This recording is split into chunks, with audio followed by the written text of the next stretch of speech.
पर है तो लिखना जो लोकसभा है इसकी विशेष पावर देखिए, पहली बात तो कोई बिल मनी बिल है या नहीं, कोई विधेयक धन विधेयक है या नहीं, यह तय करने का काम किसका है, लोकसभा स्पीकर। नोट करना, कोई बिल मनी बिल है या नहीं, यह तय कौन करेगा, ओनली लोकसभा स्पीकर तय करने वाला है कि कोई बिल मनी बिल है या नहीं दोस्तों ना।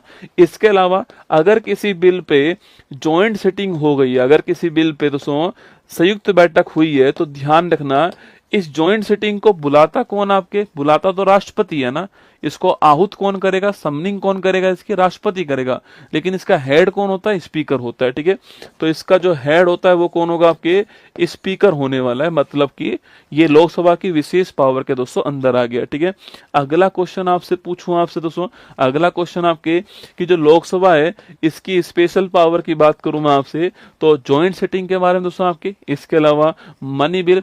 अगर दोस्तों मान लो हमें सरकार हटानी है, ठीक है, मान लो वर्तमान सरकार आपकी पसंद नहीं है आपके, या फिर विपक्ष को ऐसा लगता है कि वर्तमान सरकार जो है इसके पास बहुमत नहीं है, तो वो उसके खिलाफ जो है अविश्वास प्रस्ताव लाता है, नॉन कॉन्फिडेंस मोशन लेकर आता है ना, क्या लेकर आता है, अविश्वास प्रस्ताव जो है लेकर आता है, ये विपक्ष लेकर आता है। ठीक है, पर आपको ध्यान रखना है कि ये केवल कहां पर आएगा, तो नॉन कॉन्फिडेंस मोशन केवल और केवल लोकसभा के अंदर दोस्तों आता है। इसका लॉजिक ये है कि जब हम कहते हैं कि प्रधानमंत्री कौन बनेगा आपके, तो हम वहां पर ऐसा कहते हैं कि जिस दल के पास में लोकसभा के अंदर बहुमत होगा उस दल के नेता को प्रधानमंत्री बनाते हैं ना।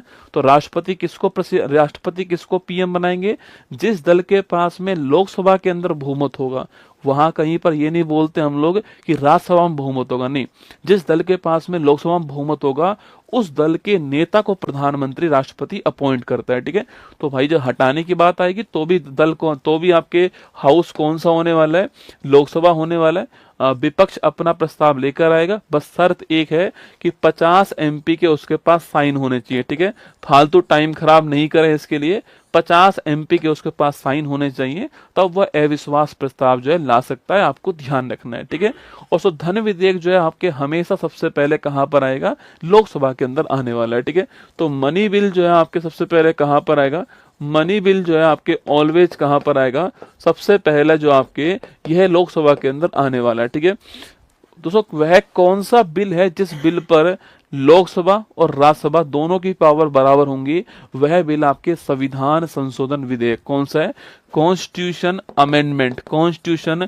अमेंडमेंट जो बिल है, इस बिल में जो लोकसभा है उसकी पावर किसके बराबर होगी, राज्यसभा के बराबर होने वाली है। जॉइंट सिटिंग दोस्तों कहां कहां पर नहीं होगी, तो मनी बिल के अंदर, कॉन्स्टिट्यूशन अमेंडमेंट बिल जो है यहां पर जॉइंट सिटिंग नहीं होगी। ठीक है, तो जॉइंट सिटिंग कहां कहां पर नहीं होगी, तो एक तो मनी बिल में नहीं होगी, एक तो मनी बिल में नहीं होगी, और एक आपके इसके अलावा कॉन्स्टिट्यूशन अमेंडमेंट जो बिल है, संविधान संशोधन जो बिल है, इसमें भी नहीं होगी, आपको ध्यान रखना है। ठीक है, तो ये 2 पॉइंट आपको लगे हाथ यहाँ पर नोट कर लीजिए, एग्जाम में इसका भी सवाल दोस्तों आपसे पूछ लेता है। ठीक है, अच्छा अगला क्वेश्चन, 104वां जो संविधान संशोधन है उससे हमने 2 एंग्लो इंडियन की पोस्ट हटा दी है, वहीं पर SC